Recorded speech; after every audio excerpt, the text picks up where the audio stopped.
What's up, everybody? It's me, E-Man from E-Man's Movie Reviews, and welcome to another episode of The Recap as I catch you up on some of the latest entertainment news that you might have missed out on during the week. Now, in this week, if you did miss out, DC has been killing it and owning the entire week with news on their movies, upcoming projects, and all these different things that were really cool during their virtual event called DC Fandome.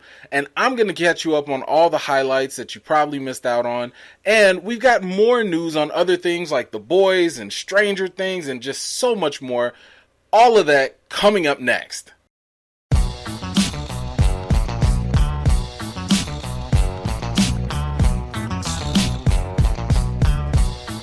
Well, let's kick things off with what's coming on Amazon Prime, The Boys. And no, I am not even talking about Season 2. That has yet to even drop.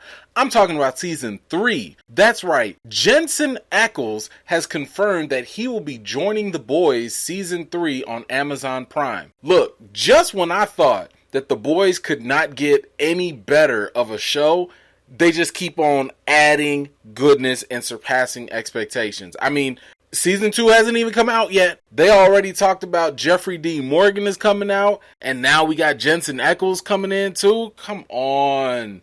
This is gonna be gold. Ackles will be playing the role of Soldier Boy. The character is described as a bumbling coward version of what Captain America was supposed to be. And this will be pretty interesting to see because Ackles usually plays the tough guy role. So either way, I am super pumped to see this happen. Well, we have another reboot alert. Will Smith and Kevin Hart are going to star in Planes, Trains, and Automobiles, the remake. The 1987 movie from John Hughes starred Steve Martin and the late John Candy. Now, I never saw the original film, so I'm not really sure what to be excited about or not in regards to this. I'm actually more curious as to how did Will Smith actually get this role? I mean, did The Rock give his approval for this? I didn't know anybody else could star in a movie with Kevin Hart. The Rock has, I don't know, maybe he signed off on it. I don't know. But look, question for all of you. If any of you have seen the original Planes, Trains, and Automobiles, do you think that Will Smith and Kevin Hart will do it justice? I don't know. Let me know. Moving on, we've got some news about Season 4 of Stranger Things. The creators of Stranger Things have confirmed that Season 4 will not be the final season. Now, I'm actually kind of glad that the creators know when and how the season is going to end, because that tells me that, you know what, you guys have a really good idea of the direction, hopefully the pacing of where this is going to go. Now, I'm hoping that they don't milk this and they don't drag it all out, for like, 10 seasons or whatever, because that's going to make this, it's going to stretch it a little bit, Personally, I'm kind of hoping that maybe, because I'm a real big fan of Stranger Things, I'm hoping maybe they just stop around Season 5, potentially, because, look, whenever shows have like 8 to 10 episodes, for an hour long or whatever, I think 5 seasons is good. You could tell a nice, tight story. You don't have to add a lot of filler and stuff. So I'm hoping that that's kind of the direction they're going in, but, we'll have to wait and see. HBO's Lovecraft Country is now available on HBO's YouTube channel, which means you can now watch the very first episode for free. Look, I don't know if the other episodes are going to be available for free on the YouTube channel, but you should definitely at least give this first episode a chance. I personally think people are going to be hooked just by watching it. The first episode was really good. The show, if you haven't, heard of it, Lovecraft Country, it's based on a book, and it utilizes some of the fictional characters or monsters or whatever, from H.P. Lovecraft. But yeah, this show is definitely going to make some waves, I think. I really enjoy it. It's got magic, monsters, and a sprinkle of good old-fashioned Jim Crow racism. So, you can't go wrong with that, right? It's a unique combination of things. The acting is pretty good. Yeah, by all means, go check out the free episode. and come on back to this channel, because after every episode on Sunday night, like right after the episode is over, you'll be able to see my reaction, and maybe even some explainer videos, just kind of covering the episode, what we saw, and, because it is some emotional stuff that happens in this show. So I would highly, highly recommend Lovecraft Country on HBO if you get the chance. Next up, we've got some news from Sony. Olivia Wilde has been tapped to direct a new Sony Marvel movie. Oh, my bad. I'm sorry. I kind of got lost in her eyes. Every time I look at Olivia Wilde, she be staring into my soul, and it just takes a minute to break free of that.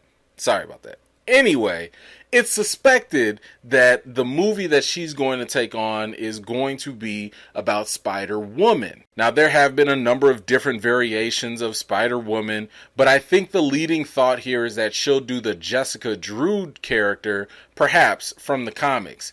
Either way, this could add to the Sony Marvel universe, which also has a Madam Web movie on deck, Black Cat, Silver Sable, and others that are already in the work. Now, I'm actually really digging this. I mean, you've got female directors that are coming into Sony, and they are working on these projects that include established female comic characters. And so, I really don't want to hear any of that, it's an agenda, political, blah, blah, blah stuff, because actually this is what we've always asked for when it comes to bringing diversity to the table. What do we always say? Tell new stories. Don't just redo, or swap people, that compromises the character in some way. That's not what's happening here. I've never seen a Spider-Woman movie. I've never seen a Madam Web movie. And I think that, this is what we want, because we want new stories, and we want people that can tell it from different perspectives that align with the characters. So I'm all for this. Now, then again, this is still Sony that we're talking about, so we'll see. Okay, now on to the big news. We gotta talk about DC. Oh my goodness. Look, this was some strategic planning on DC's part. I will give them all the credit right now, because they are living their best lives right now, while Marvel is sitting back postponing Black Widow and pushing off, Falcon and Winter Soldier and everything. DC's like, look, it's our time to shine, and we're gonna shine bright, okay? Shine bright like a diamond. And look, I'm telling you, they are doing a thing here. Now, I know I don't really cover video games and stuff, but I am a gamer, I am excited about a lot of the news that they already put out there. They got a Suicide Squad game. Haven't seen the gameplay, but I like the concept, because you get to go kill Superman. I'm with that. Yes. And then you got Gotham Knights, which is kind of sort of like Arkham Knight, but not really. But either way, the video game stuff, it's there. You can go check it out if you are a gamer. But of course, I'm gonna talk to you about the movie news and TV stuff. So the big news that broke was Ben Affleck is actually going to come back and be in the upcoming Flash movie. There were all these reports that Ben Affleck was done with the role of Batman and he's not coming back and he's moved on, and it was literally like a whole bunch of Brett Favre going on with all the back and forth, I'm done, I'm back, whatever. But it seems like now he's going to return, and I'm okay with this, because I actually really like Ben Affleck as Batman. I think he didn't get a fair shake, given what happened with Zack Snyder and everything. But I am optimistic that he's going to do a really good job in this. It's been reported that he will play a vital role in the Flash movie, and he's also going to be responsible for creating Flash's brand new suit that we learned about during the DC Fandome event. But here's the thing. If all this is true, not only will Affleck be in the Flash movie, but so will Michael Keaton. That means we got two different Batmans in the same movie. Yo, look, This is what, if you've been following my channel, if you've watched some of the earlier recaps, I said this, I'm on record.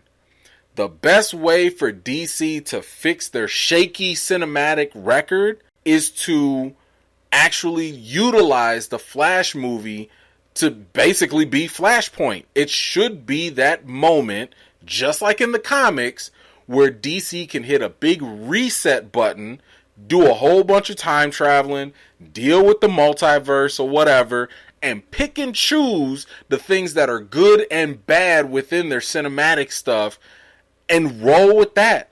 So you can sit here and be like, oh yeah, that Suicide Squad with David Ayer, yeah, that don't really count, but this new one does. Or, oh, you know what? Wonder Woman was real good, but yeah, maybe we don't want the Jared Leto Joker. Maybe we want, Joaquin Phoenix. Who know? I don't know. Whatever. The point is, the possibilities are endless at this point. Maybe they do give Ben Affleck, a quick run, but then maybe they pull Robert Pattinson's, to join the current Justice League, which would actually make a little bit more sense, because Ben Affleck's Batman, supposedly in the Zack Snyder cut, or at least his future vision, he was going to kill off Batman. So if you're going to kill off this older Batman, who clearly doesn't fit with this younger crew of Justice League, maybe you bring in the Robert Pattinson one to bring... I don't know. Like I said, possibilities are endless, but I'm glad that they're going to do this. You got Michael Keaton in here. You got Ben Affleck and The Flash, and who knows... I just hope they don't drop the ball, because this is so easy to accomplish, because you've got comic books that have done it already, and you've got an animated movie. As a matter of fact, the whole animated line already kind of helped out with this. So, DC live action, don't mess this up. But this is exciting news, because I think this is a really good way for DC to really just pick up the ball and run with it. And if they play their cards right, I'm sure. Look, Marvel, y'all better be on your left. You know what I'm saying? So you just better watch out. Moving on to more exciting news, and this is my personal favorite. During the DC Fandome panel, filmmaker Reginald Hudlin, who, by the way, if you don't know, he is responsible for so much stuff. He, remember Black Panther marrying Storm in the comics? Yeah, that was him. Remember that Black Panther cartoon on BET? Yeah, that was him. Reginald Hudlin is the man, okay? He is coming back to revive Milestone Media. And that was basically a comic line that was kind of hot, back in the 90s. So he is reviving that. That's coming back. But what really matters here is that, according to him, there have been serious talks about doing a Static Shock movie. Let's go. I am so ready. I love Static Shock, the cartoon, when it came out. I didn't read the comics too much, but, I kind of grew up more so on the animated show, which I thought was actually kind of ahead of its time, because you're talking about a young black kid in the inner city getting superpowers and still kind of sort of dealing with racial issues here and there, in a Saturday morning type of way. But the fact that they still dealt with them was interesting. But I am super excited for this. I hope that they go through with it. Not only were they talking about doing a Static Shock, but they were also talking about possibly doing animated stuff with some of the other characters. So maybe Icon could get something like maybe the animated treatment. And we already know WB and their animated movies, they don't play around, Now, to be clear, it has not been reported whether or not the Static Shock movie would actually be live action or if it'll be animated. I would like for it to be live action. I think that'd be kind of cool, but honestly, I'd be fine either way with it. So, but actually, I'm kind of curious. What would y'all like? Would you guys like Static Shock to be animated, or would you want it to be something a little bit more live action? Let me know in the comments. I'm curious, but personally, I'm fine either way. I just want it. I just want that property. And I just want to see it happen. But moving on. Look, I told you we got a whole lot more stuff from DC Fandome. Next thing up is Black Adam. we got some news from The Rock about this. During the panel event, you basically got some like concept art type of footage. So we kind of get an idea of like what The Rock is going to look like as Black Adam. But the thing that actually got me a little bit more excited was the fact that he also dropped the bomb, basically saying that the Justice Society of America will also be featured in this movie. So that includes Hawkman, Atom Smasher, Cyclone, and my personal favorite, Dr. Fate. So you about to bring all these characters to the live action scene. I love it. I'm ready for it. I want to see it. I'm good with this. From what I can tell, from The Rock's description, Black Adam, if you followed him in the cartoons or in the comic books, he's been portrayed in a number of different ways. Sometimes he's like a straight up villain, then he'll be like an anti-villain, then he'll be like an anti-hero, you know. But from what The Rock describes, it sounds more like they are going to have him be more of the anti-hero. So The Rock was saying like, yeah, he's going to be fighting justice in his own way, blah, blah, blah. So it sounds more like Black Adam is going to be, you know, a by any means necessary type of hero that seeks out justice, which of course can rub people the wrong way, cause misunderstandings, maybe hero battle fights, we don't know. But I'm confident that they can hopefully do a really good job with Black Adam. So we'll have to wait and see. Alright, now we had the Suicide Squad. That's the difference, by the way. The first Suicide Squad is just Suicide Squad. The James Gunn one is the Suicide Squad. Whatever.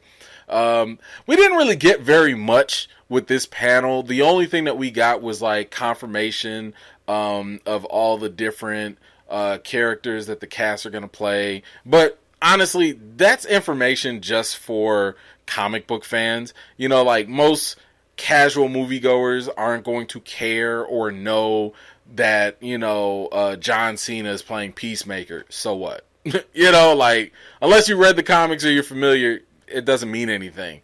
The one disappointment I had was that Idris Elba was confirmed to play Bloodsport, and Bloodsport is basically not Bronze Tiger. I was really hoping that he would play Bronze Tiger because Idris Elba has a mixed martial arts background. Kind of makes sense. Have him play a martial artist, you know, whatever, but that didn't happen. But we did get some behind the scenes footage, because I don't even think they're like really done shooting and editing and everything. So, all we got was like some behind the scenes footage. From what it looks like anyway, it looks like straight up chaos. It looks like there's going to be a straight up war, a battle, because they have a lot of characters in this movie.